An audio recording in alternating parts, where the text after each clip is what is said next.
positive. As you watch us every day to stay informed during this difficult time, we know the information can be overwhelming. We'll be honest, we often feel the same way. So starting tonight and every Sunday night until this passes, we want to share all the good things that are happening to help get us through all of this. In a crisis like this, we get to see kindness is amplified.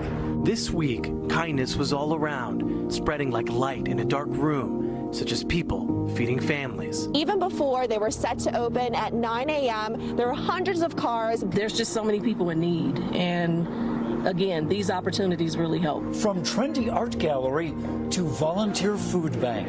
This has helped tremendously because right now, we're all at a disadvantage. We met the LA-based photographer connecting people with those who are all too far away. Someone from Denver reached out to me whose mother lives in Los Angeles, and she just wanted to see her mother. And she sent me over there to just wave hello to her at the balcony, do some photos. We saw companies drop everything to help those on the front lines. Probably done 7,000 masks. We have cut 11,000 masks so far. This is all of our stock that we have left. We were donating the masks to healthcare workers, plain and simple. Even a Hollywood prop maker is now making that hard-to-find protective gear. Matt says it's true, he is losing money with this project, but he was going to lose it anyway. May as well help some people in the process. Congratulations! And together we showed how we can still celebrate life's precious milestones. Yeah, I am Mike, that's great. We can't have a party, obviously, so instead we're having a parade.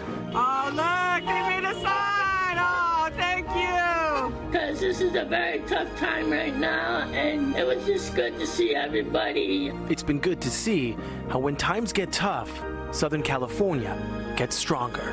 The giving nature of people and humans is unbelievable. It's not about panic, it's about do what you can.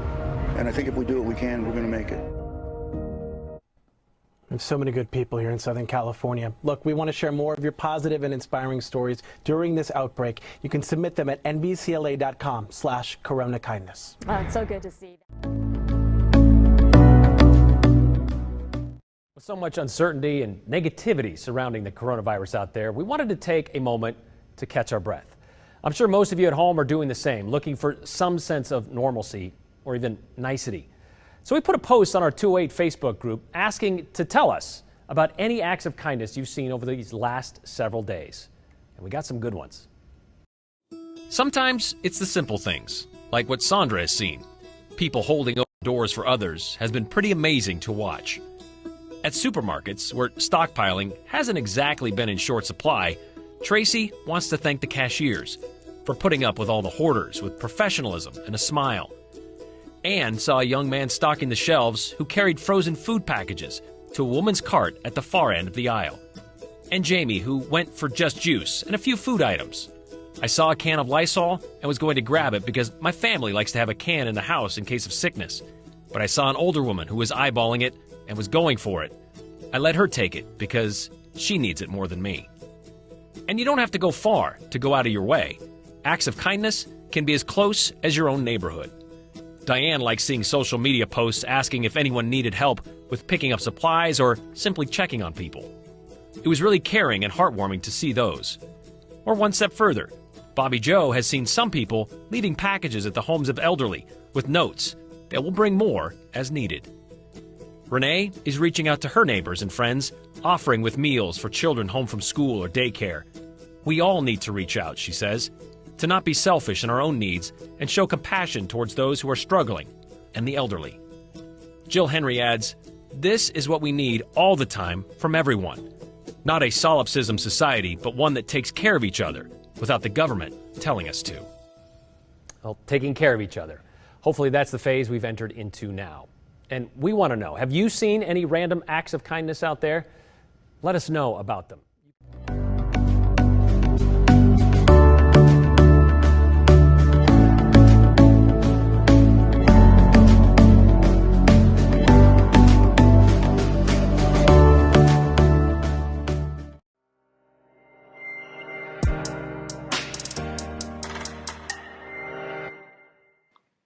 Thank you for joining us for the worship service here at Encounter Community Church.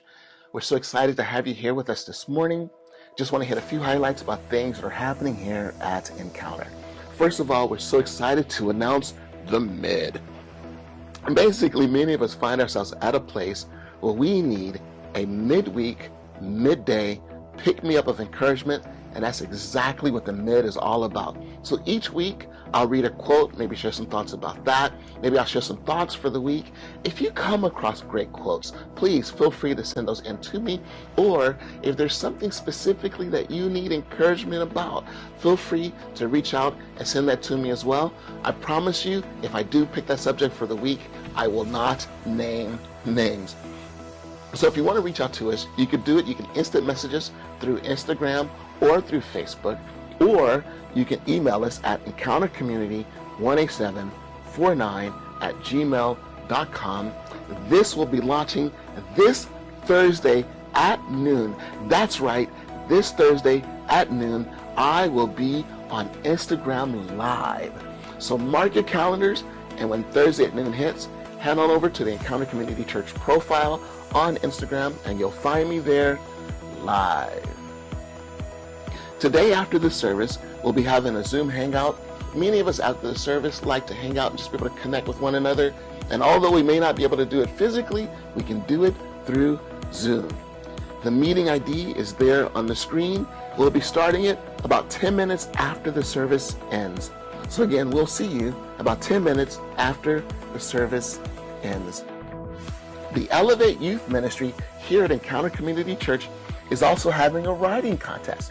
The essays for that will be due this Wednesday at 8 p.m.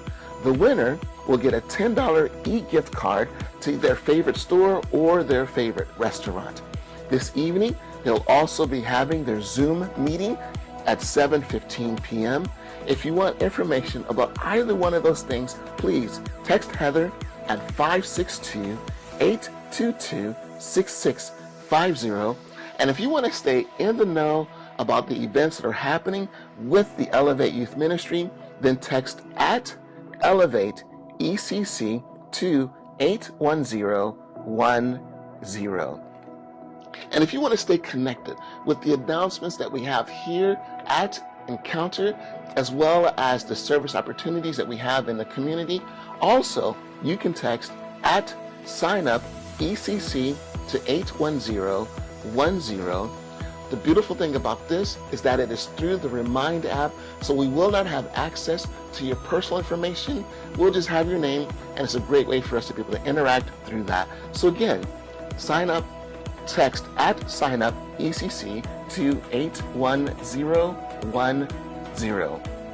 And finally, if you want to have a reminder of all of these announcements, as well as access to the message for today, then place your phone in camera mode, aim it at the screen, aim it at the QR code that you see on the screen. A link will pop up. Follow that link, and then you will have access to the announcements for today, as well as to the sermon notes, so you can write your own thoughts down. Also, if there's anything that's really great that you want to share with a friend, you can share that with a friend as well. Well, again, we are so excited to have you here this morning, and we'll be starting shortly.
Well, good morning, everyone. I am so excited for this morning, this opportunity for us to be able to be together. I just wanted to do this real quickly. I wanted to take a time out just to say thanks to everyone who showed up for our mobile food bank last Wednesday. Again, it was an opportunity for us to make a difference in the lives of those who are in need of our community. And we were able to give food to 143 families. That is exciting for me. And I was talking to Michelle, who was there on Wednesday, and I was saying that I'm always torn when it comes to the mobile food bank, because there are times where I'm really excited about the opportunity of being able to serve people, but also I don't mind if we have less people to serve, right? Because if there's less people to serve, that means more people have their needs met. But again, one of the things that I wanted to do this morning is just take an opportunity just to be able to celebrate what are some good things that you see happening. I'm just going to talk about giving in a second, how to give to Encounter. But while I'm doing that, go ahead and put in the chat area if you've seen just some ideas of just random acts of kindness that people are doing. Go ahead and post them there. I would just love to see some of your insight. Of course, you can't share a paragraph, but you can share a couple of thoughts about that. And again, just an opportunity for us to celebrate that there are people in the midst of this incredible challenge that we have that are out there doing some really great things. So if you call Encounter Home, one of the ways that you can continue to support us is financially. Again, it's because of your financial support that we're able to do things like the mobile food bank, where we're able to make a difference in our community. And so again, for those of you who have been giving over the course of us being in COVID-19, thank you so much. For those of you who have been thinking about giving, thank you so much. But we really do. We appreciate your efforts. And so if you want to give, you can. One of the ways you can do that is to write a check, make it out to Encounter Community Church. You can mail it to 18749 Crenshaw Boulevard in Torrance, California, 90504. The other way that you can do it is online through encountercommunity.church. You can go to our link that says online giving. And again, it's a great way for us just to continue to be able to make a difference. And also, it's a little bit safer than actually having to mail it to us as well. And then the other way that you can do it is via text. So you can put in an amount and then text that number to 424-373-3583. You'll send that. For both of those, there'll be a little form that you'll fill out, and that's for tax, just for tax recording purposes. So that way, at the end of the year, we can give you a statement regarding the giving that you have done to our church. And again, we really appreciate you. I see some people are posting some of the things that they've seen.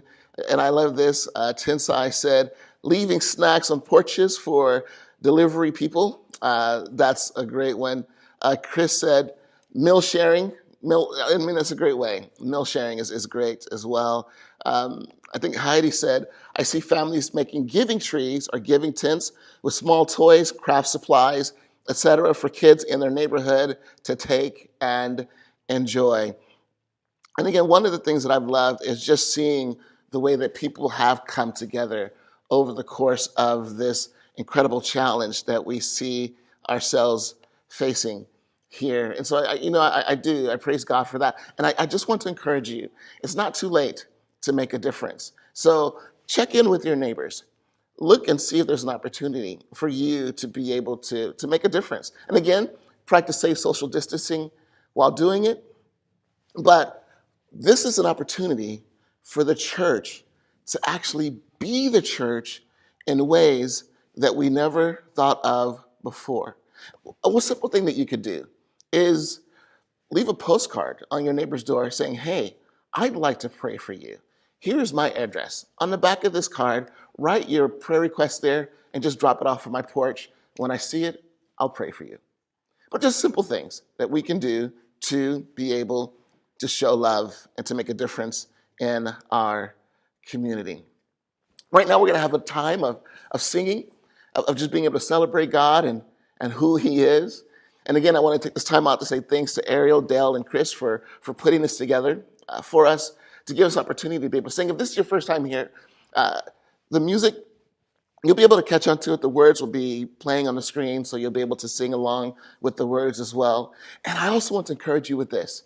Use this as a time to worship God. So if you want to raise your hand, If you want to clap, clap. If you want to dance, dance. Sing with all your might. This is an opportunity for you to be able to do that. So again, thank you. And let me go ahead and pray. Father, I thank you so much. I thank you for this opportunity for us to be able to come together. I thank you for giving us this chance just to be able to worship and adore you. And Father, I pray that your hand will be upon the service time today, giving us the opportunity just to reflect on you and who you are and the way that you call us to you in a relationship with you. So Father, I also want to take this moment to pray for anyone. If there's anyone facing a challenge, Lord, I pray that you would use this as an opportunity to just remind them of your grace and of your mercy. In all these things we ask in your name. Amen. And before we start the music, I do want to say this. One of the things that we are committed to doing as a church is not just talking about doing good, but actually doing good. So I want to share this with you. If you know of someone who is in need, or if you are in need, we have food here for you or for them. If you need to arrange to pick up food for someone, reach out to me. Call me, email me, but do that. And again, we'll make an arrangement. We'll leave food out for you to be able to take and give to someone, to give boxes of food to people. But again, we know that this is a time where it's a challenge that we're facing. So if there's anyone that you know of that communicates to you that they have a need for food, we have some food available. So please, please, please let us know.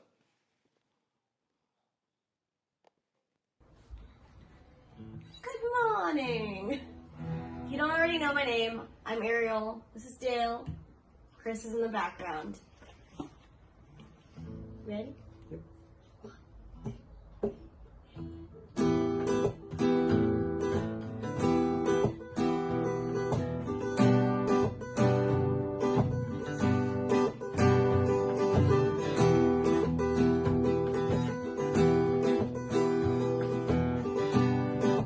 Sing out trouble. Trouble from me, won't break, tear me no more.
Father, again, we thank you so much for this opportunity for us to get together this morning. Father, thank you for who you are, for the way that you make your presence known to us, for the way that you speak to us.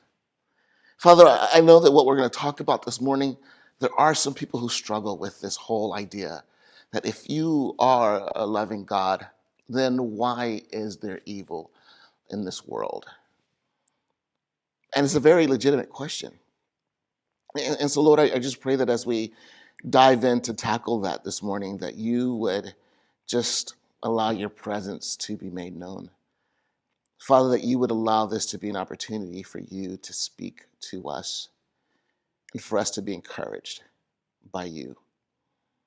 And I pray that maybe as a result of this, that we'll come to a deeper understanding of you, that maybe we'll see you in a way that we've never seen you before. And so, Lord, I thank you.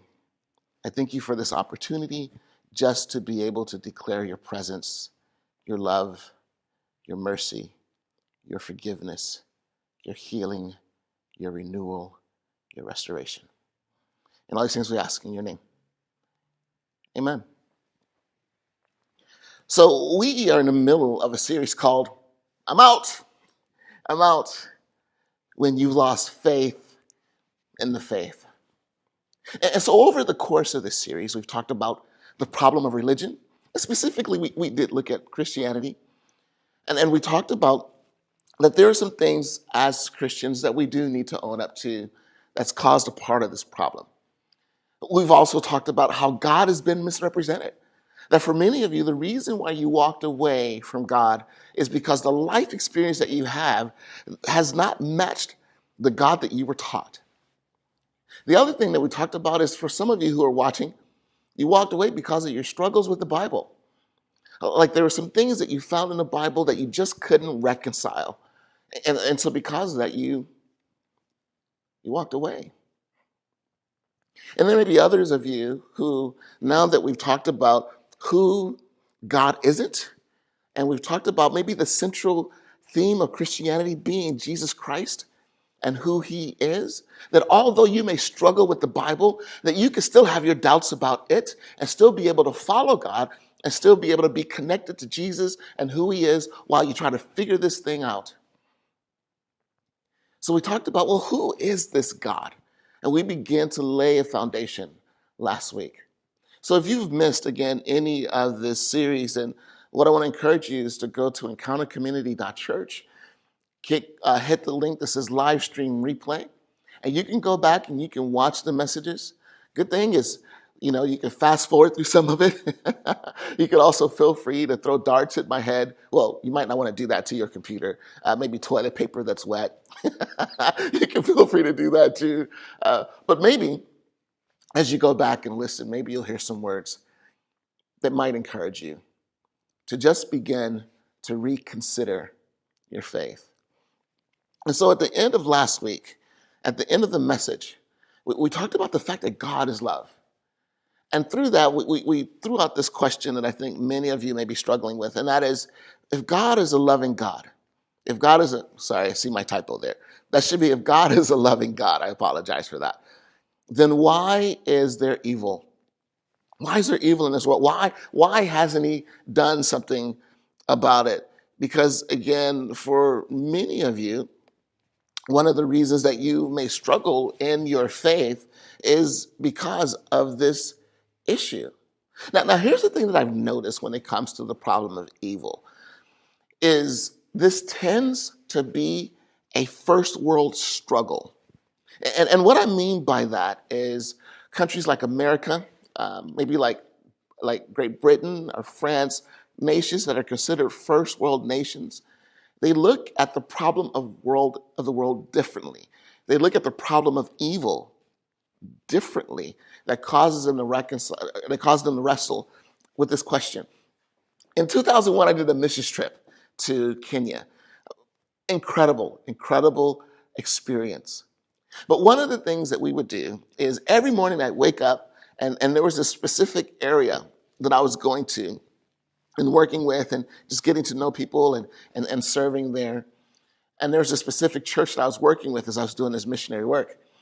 And so what would happen is we would go out, we would do things, we would go out and talk to people, which was a really great experience. And then what would happen is we would all come back together and we would eat lunch with our churches. And then we would go back, do more work, and then later on we'd come back to the hotel. Well, I knew that I was going to be going back to the hotel. And so I also knew this, that the food that we were being fed, because there were different families that would feed us food during the week. I knew the food that we were being fed was food that was being taken off of their own plates. And so what I would do is I would take as little as I can, because I didn't want to be insulting and not eat the food, although I didn't want to eat the food, not because of lack of wanting to try it. I just didn't want to take more food out of their mouths. So I would just eat a little bit.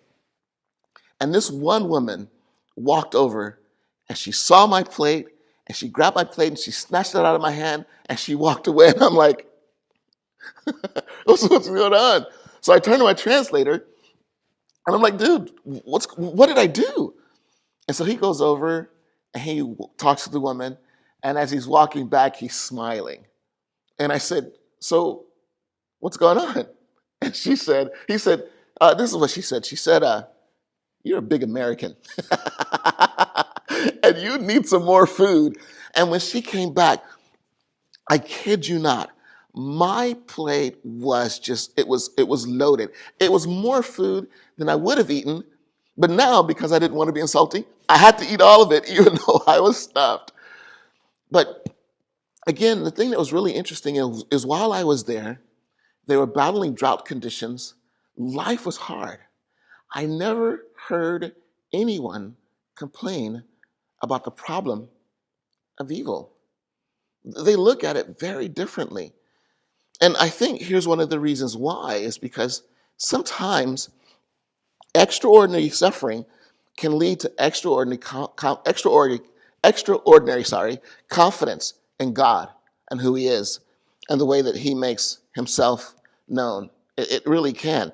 So with this, I began to think about just this whole idea of the problem of evil. And I do want to caution you. And here's the caution that I want to give is to make sure that when you argue about the problem of evil, that you're not arguing it based upon someone else's experience. Because for them, the challenge that they've gone through has caused them to realize, like, wow, I do need God. Like it's brought them to him. Now, if you're talking about the problem of evil based upon your own personal experience, I do. I do get that. I do get that. And I think that there are two things that really drives this issue. And I call it if and if. Here's the first one. If he's good, he would. Because isn't that one of the things? That God is a good God. He's a good God, right? If God is a good God, then wouldn't he do something about this evil? Wouldn't he do something? Wouldn't he do something to eradicate it, to get rid of it, to change it? If he is a good God, wouldn't he do something about it? Or if he could, he's omnipotent, right? He is all powerful. And if God is all powerful, that means that he can handle all these problems. And so if he could, he also would. So then it brings us to this question. Is he not omnipotent? Because obviously I see all this evil around me and I see nothing being done about it. I see nothing being done about it. So I think if that's an issue that you wrestle with, I get it. Either he's not good or he's not all powerful. And my statement to you this morning is, well, maybe there's something else. Maybe there's something else to consider. Because I do want to say this, that the first Christians never made an argument based upon a God existence, based upon the fact that bad things never happen to good people. That was never their argument for the existence of God. Because again, if it were, then Christianity never would have made it out of the first century. It never would have. Because they saw their brothers. Matter of fact, first century Christians, they saw their brothers. They saw their sisters. They saw them suffer. They saw them beaten. They saw them, and all they had to do was recant their faith, yet they held on to it. And early Christian had its greatest rise. It had its greatest impact in the midst of a world that was unjust and unfair. So if we were to make this argument that good things happen to good people and God would never let bad things happen to good people, like I said before, Christianity never would have made it. And I'll say this. It's more of a modern invention.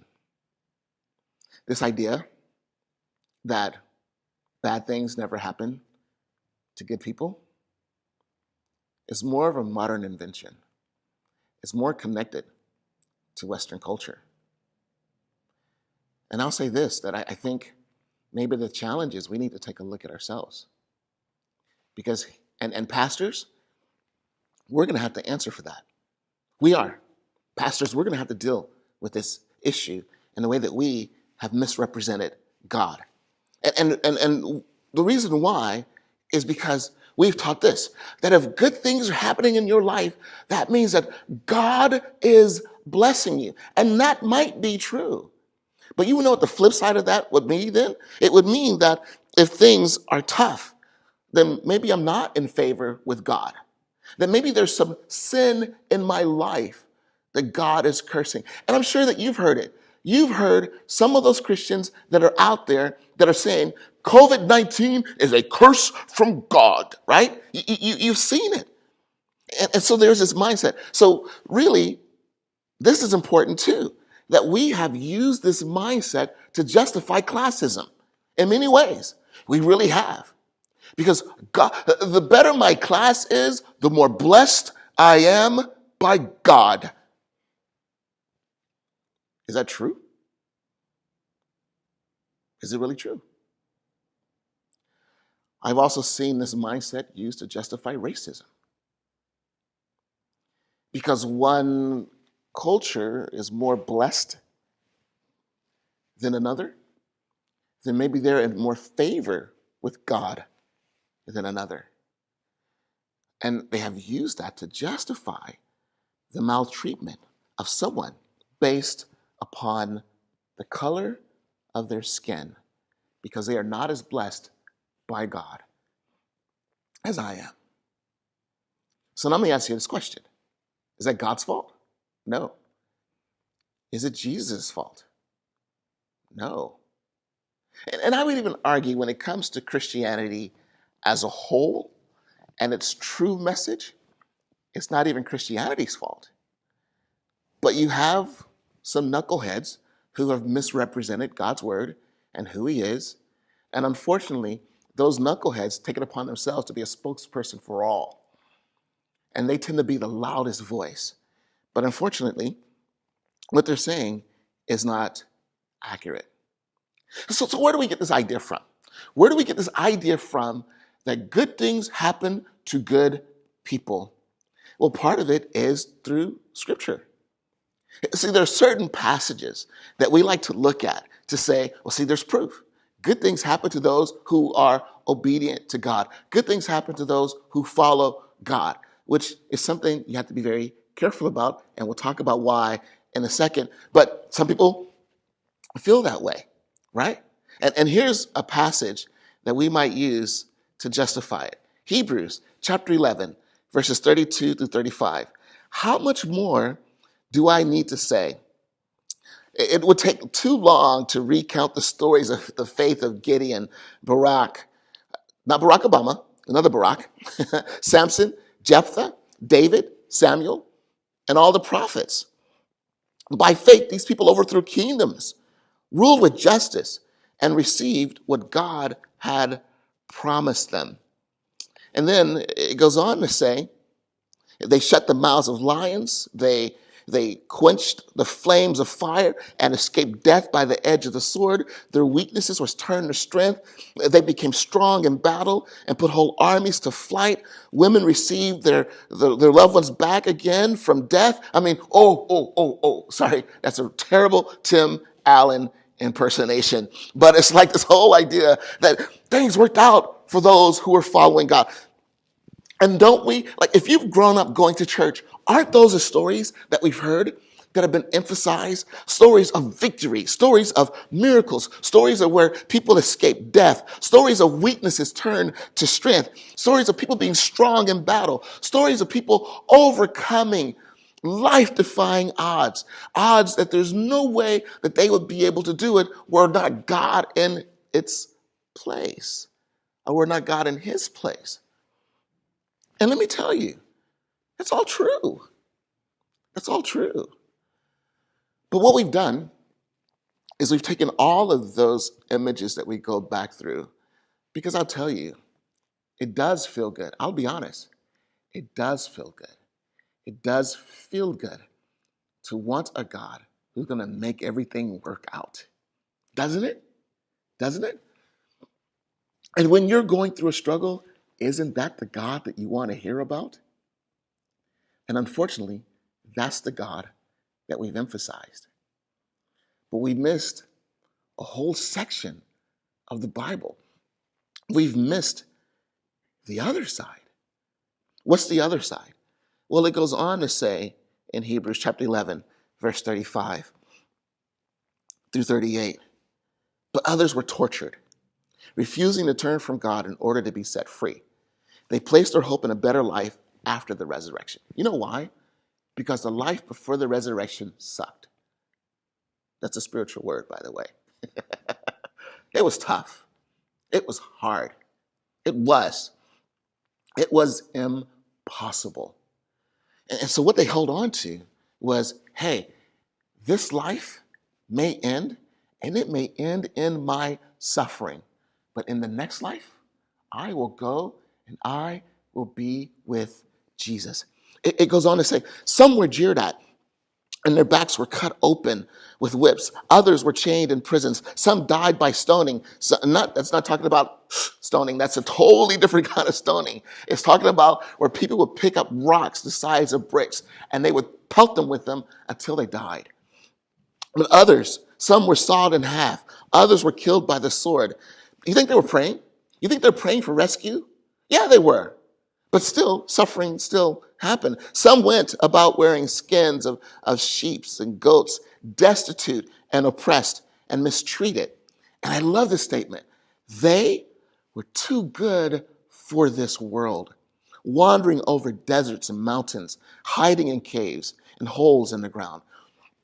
And it later goes on, and it commends them for their faith, that their faith was exceptional, holding on to their trust in God in spite of their challenges, in spite of the fact that maybe none of them received what was promised in this life. So literally, I want you to understand that there's loss for those who still follow Jesus. There's suffering for those who still follow Jesus. There's being beaten by those who are still following Jesus. So I want to make it really clear that this element of where we've taught a God who doesn't allow bad things to happen to good people, you know what it's done? And again, as pastors who've taught this, we're going to have to answer for that. Because again, it's given us an incomplete picture of God and who he is, and it has distorted the message of the good news. It has distorted the message of the Gospels. Because the message of the Gospels is not about the conditions of my life changing, not about the physical conditions of my life. The story of the Gospel is about the spiritual dynamic, the spiritual condition of my life that it can change. That's why we have verses like John chapter 3, verse 16. For this is how God loved the world. He gave his one and only Son so that everyone who believes in him will not perish, but have eternal life. So again, this is talking about this love transforming our spiritual condition, in spite of the physical conditions maybe not changing around us. And here's what's beautiful about this. It says, "For God so loved the world." This is Jesus Christ speaking. And here's what Jesus Christ does, is Jesus Christ introduces us to a love that is a love by God that now is not culturally centered. Back then, each cultural center had their God that they worshiped. But what Jesus does is he explodes that paradigm and he says, look, the love of God isn't just for this culture. It is for everyone. He expands the love of God far beyond that which could ever begin to fathom or dream or imagine. So I love that Jesus, what he does is he breaks that mold. So it's important for us to realize that the transformation that God is talking about is spiritual, not necessarily physical or financial, not necessarily. And things still might be tough. Things still might be tough. And again, one of the reasons why it's important for us to realize this is if we say that God blesses your life when you are obedient to him and you won't suffer, we have a significant problem. And here's the reason why. Christianity is based upon the fact that our Lord suffered and died and went to the cross for us. And how dare I have the arrogance to say that if you're obedient, everything works for your good. Because then I take Jesus Christ out of the picture and I've completely warped what Christianity is all about. So let me make this really clear. The Christian God was never so fragile that he could be argued out of existence based upon the conditions of the world. I'm just going to read some quick quotes to you by Jesus Christ himself, as well as one of his followers. Because realize that when Jesus Christ gives this, here's what you see is when we look at this next part, there's an expectation that there are going to be challenges. Luke chapter 6, verse 27 through 31. But to those of you who are willing to listen, I say to you, love your enemies. So does that mean that when I follow Jesus, my enemies don't go away? I still have enemies. Do good to those who hate you. You will follow Jesus and you will still be hated. Bless those who curse you. Bless those who curse you. Also, pray for those who hurt you. Who hurt you. That doesn't sound like life is going to be all unicorns and rainbows and golden apples. It's going to be a challenge. It's going to be a challenge. If someone slaps you on one cheek, offer the other cheek also. If someone demands your coat, and literally here's what this is saying, is if a Roman soldier came to you and said, give me your coat, you are under obligation to give it to them, or you die. But here's what Jesus says. If someone demands your coat, offer your shirt also. Go the extra mile. Give to anyone who asks, and when things are taken away from you, don't try to get them back. Do to others as you would like them to do to you. Now, here's the interesting thing. We always talk about the golden rule, right? We always talk about the golden rule. Treat people the way that you want to be treated. And we always apply it to fairness. But what Jesus applies it for is he applies it to when someone mistreats you, when someone curses you, you still treat them the way that you'd want to be treated. Wow. Wow. Wow. John, who wrote to the early Christians during his time, and believe me, when John was writing this, he saw his fellow brothers, his fellow disciples being killed for their faith. And yet, he says this in 1 John, dear friends, let us continue to love one another, for love comes from God. Anyone who loves is a child of God, and knows God. But anyone who does not love does not know God, for God is love. God is love. This concept that God is love was introduced in a world and a time that was unjust, that was unfair. And here's the thing that's really interesting. God is love, which means he still thought that God was a good God, and that we need to practice that same love as well. And then Jesus puts it this way in John chapter 16, verse 33. I've told you all this so that you may have peace in me. Here on earth, you will have many trials and sorrows, but take heart, because I have overcome the world. In this world, you will have many trials. You will have many sorrows. So there's still going to be the challenge. It's still going to be there. It's not going to, you are still going to have challenges. But he says this, but take heart. I have overcome the world. How did he overcome the world? Well, he died first. He suffered first. And on the other side of that suffering was the victory, was the ability to be able to overcome. So the mindset of the early Christians when it came to the problem of evil was this: God is with me. And if everything works out, I can declare he is with me. And if it doesn't work out and I pass on to the next life, I go to be with him. Either way, I win. Either way, I win. And I do want to say this, that there is a challenge. Let's say, for example, we do assume that we can argue out the existence of God based upon the problem of evil. Let's say that we could do that. Here's the problem, though, is although we may have removed God, we haven't removed suffering. We haven't removed evil. As a matter of fact, you know what we've done? We've actually made it more complicated. See, what happens is with God in the picture, what we get is we get an objective definition of justice. We get an objective definition of fairness. This is why we know things like, I shouldn't steal from others. That's objective. I shouldn't cheat on my wife or my husband. That's objective. I shouldn't lie. That's objective. We can go through the list and we can begin to define all the objective things that we want to apply to our lives, that we say, if these things are practiced, it makes the world just. Well, the problem is, if we remove God, then we remove the objective definition of justice, and now that definition becomes whatever I want it to be, whatever I decided to be.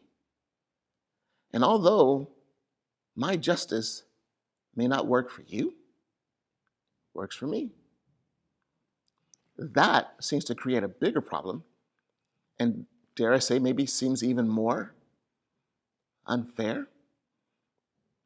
So it's important to realize we haven't eliminated the problem of suffering if we eliminate the existence of God, like it's still there, and we've just made it more complicated. But here's one of the things that we can do is to begin to realize that, let's go back and let's look at what Jesus said. Because he did. He talked about his Father, and he said, my Father is a loving Father. My Father is a loving Father. But that's not the complete picture of what he said. He also said this: my Father is a judge.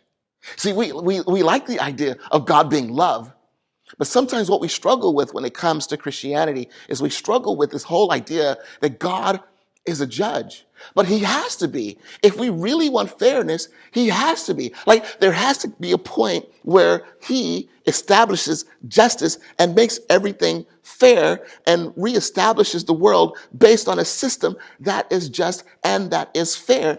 And so one day it will happen. Everything that we're longing for, the longing for suffering to end, the longing for injustice to end, the longing for food for everyone, the longing for people to not be treated this way based upon their culture, based upon their religion. We can look at all of these elements of things that we want to change, that we want to eliminate because of that which is unjust. And no, one day God has said, it'll all change. It will all change. And one day I will judge this world. And one day I will return everything to a place that we long it to be. He says I will. So we can trust that. But in the meantime, I love this. Here's what Jesus says in John chapter 3, verse 17. God sent his son into the world, not to judge the world, but to save the world through him. But to save the world through him. That's a promise. That's a promise. That in this meantime, the reason why suffering is still happening is because we are in the age of mercy. We are in the age of grace. And let me tell you, if we're honest, how many of us would prefer mercy and grace over judgment? Right? We all would. See, here's the thing that's really interesting. When it comes to the way that you treat me, I want justice. When it comes to the way that I treat you, I want mercy. And I want grace. But God's going to give it. He is going to give it. And so the issue is our ability just to be able to trust in him in the meantime. Jesus tells a story of a woman that wanted justice. She wanted fairness. And so she goes to this judge and she bugs this judge and bugs this judge and bugs this judge and bugs this judge. Everywhere he turns, she turns up. He's reading his emails. He sees an email from her. He's getting texts. She is just showing. And finally, he says, this woman is working my last nerve. Well, that's the Ken Ballard interpretation. But this woman, because she's getting on my nerves, I'm going to give her justice. And here's what Jesus had to say about his dad. Sorry, I realized I didn't put the verse in there. I apologize for that. In Luke chapter 18, verses 7 through 8, even he rendered a just decision in the end. So don't think God will surely give justice to his chosen people who cry out to him day and night. Will he keep putting them off? I tell you, he will grant justice to them quickly. But when the Son of Man returns, how many will he find on the earth with faith? How many will he find with faith? How many will he find with faith? How many of us will hold on to this fact that God, no matter what happens, I'm going to trust in you, I'm going to depend on you, I'm going to rely on you. One day you will deal with the problem of evil, and one day you will make it fair. But in the meantime, God, I'm going to trust in you, I'm going to rely on you. Again, injustice and the lack of it, or the idea that injustice exists was never an argument to say that God does not exist or that God exists, so therefore God's going to rid the world. That was never the argument. The argument for the existence of God is here's a God who loves me passionately, And let me tell you this. If you really are someone who's passionate about justice, you should pray that the message of Christianity is true. There's a God who loves us all. And there's a God who will one day make it all right. So if you walked away from God because of the problem of evil, I want to encourage you to reconsider your thought, to reconsider your faith, and reconsider coming back to him.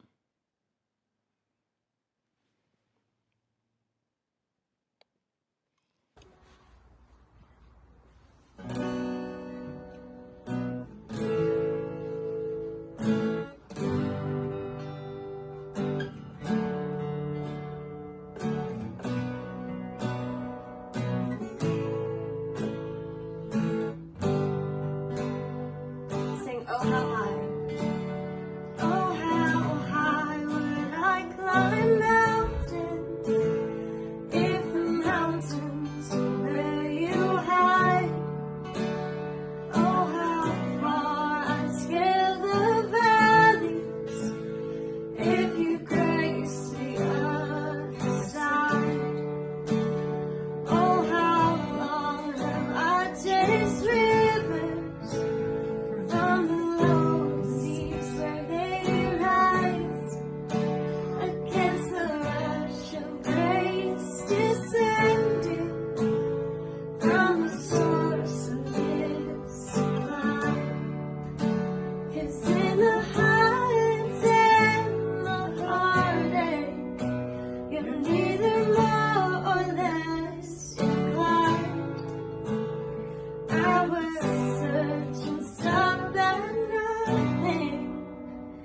You're just not that hard to find.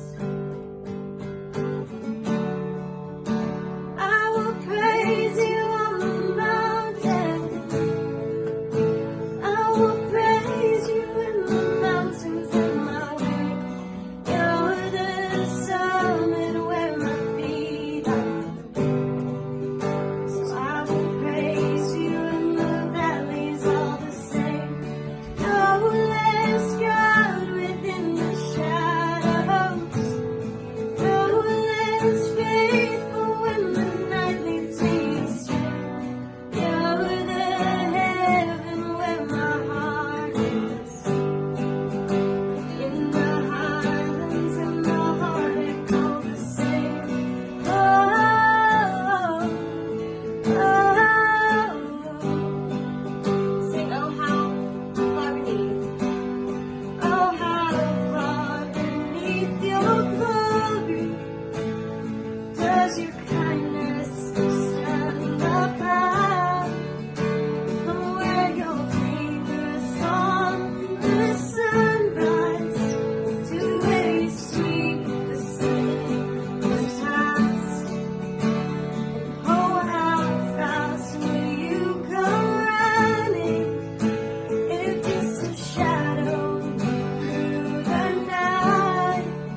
So again, Father, I thank you for this opportunity for us to come together.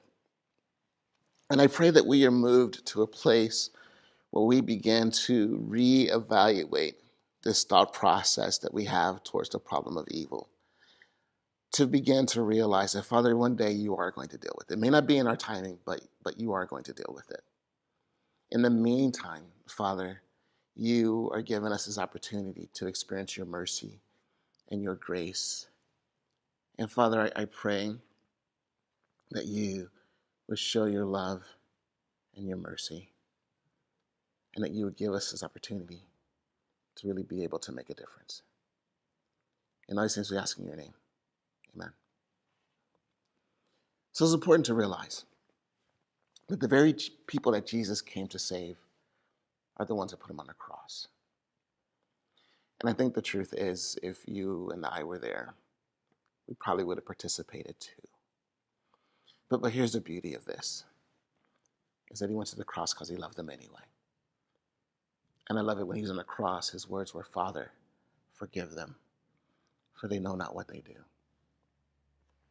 And God wants you to experience his mercy and his grace as well. And I also want to challenge you with this. Lean in, because this is really important. If we are people who really care about the injustice that is happening in this world and the problem of evil, then it's time to do something about it. Volunteer, serve, give, uplift, encourage. Are there people that you can go out right now and make a difference in their lives? Now, I know we need to practice safe social distancing, but I've been guilty of this, where I've complained about the condition of the world, but I didn't do anything about it, which means I contributed to the problem. Unfortunately, I see it right now. A lot of Christians are complaining. We're complaining about our freedom. We're complaining about the challenges that we're facing. And I get it, it's hard. It's hard. And just like anyone, I would love the opportunity to be able to regather as a church. But I think what we're doing is we're missing the opportunity.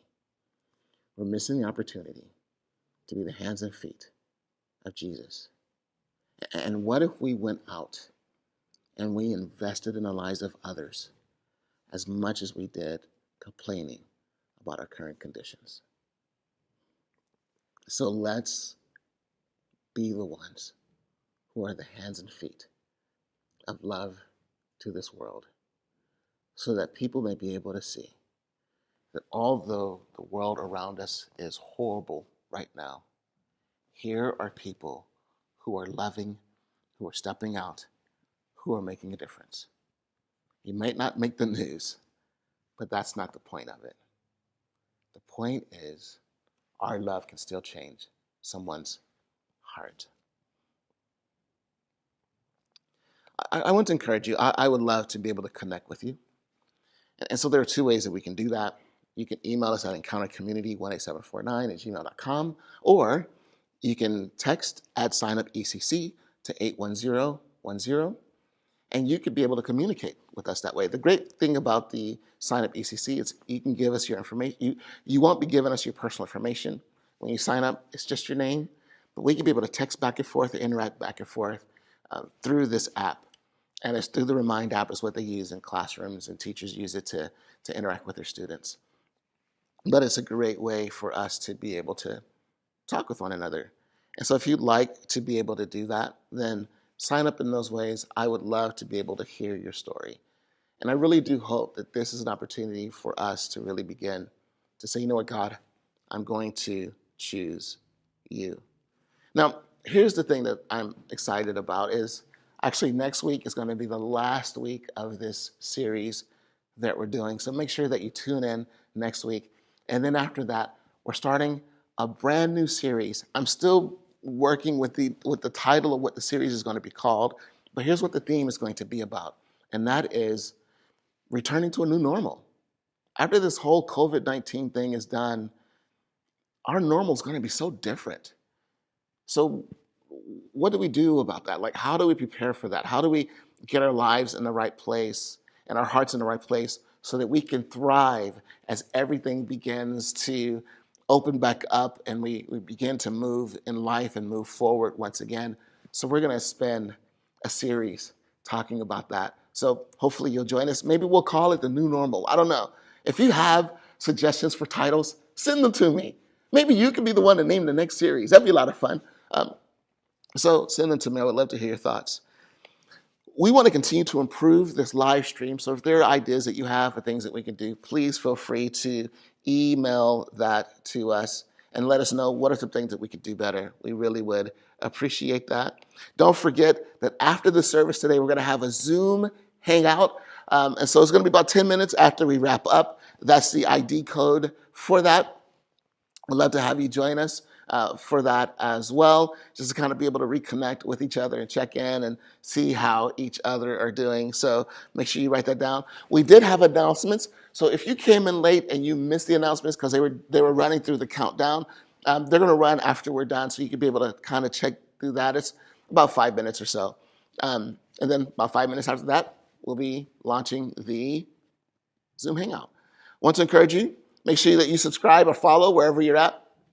That way, when we're posting new things, you'll get encouragements. We're always posting, when we post our podcast, things are going on at the church. When I post a vlog, it's always things like that. So connect and be able to stay in the know.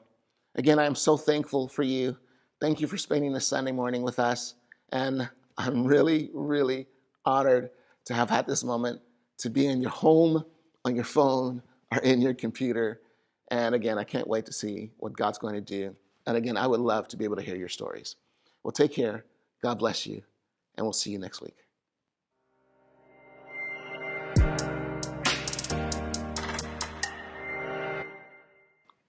Thank you for joining us for the worship service here at Encounter Community Church.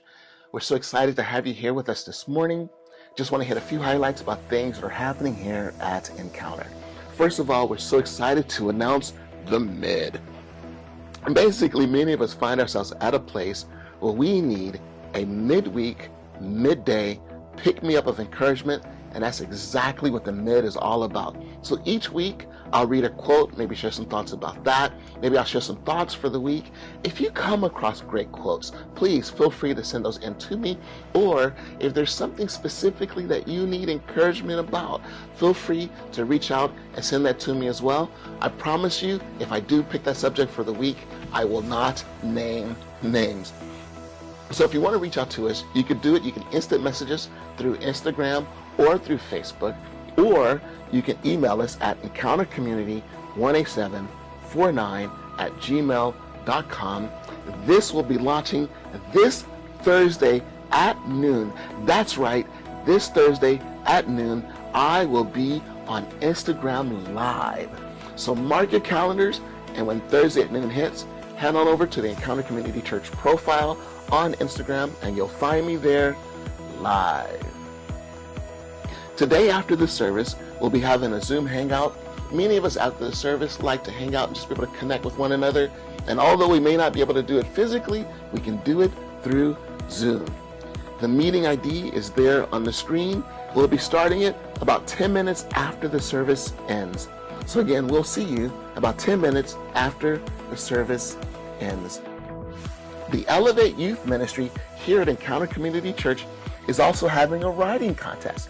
The essays for that will be due this Wednesday at 8 p.m. The winner will get a $10 e-gift card to their favorite store or their favorite restaurant. This evening, they'll also be having their Zoom meeting at 7:15 p.m.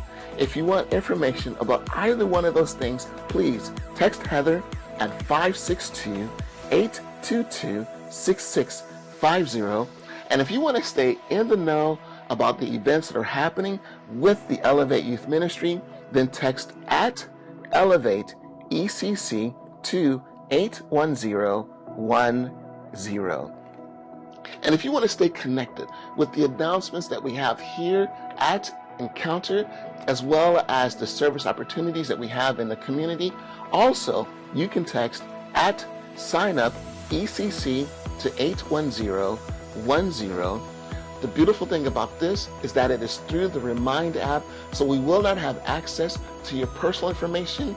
We'll just have your name, and it's a great way for us to be able to interact through that. So again, sign up, text @signup ECC to 81010. And finally, if you want to have a reminder of all of these announcements as well as access to the message for today, then place your phone in camera mode, aim it at the screen, aim it at the QR code that you see on the screen. A link will pop up. Follow that link, and then you will have access to the announcements for today as well as to the sermon notes, so you can write your own thoughts down. Also, if there's anything that's really great that you want to share with a friend, you can share that with a friend as well. Well, again, we are so excited to have you here this morning, and we'll be starting shortly.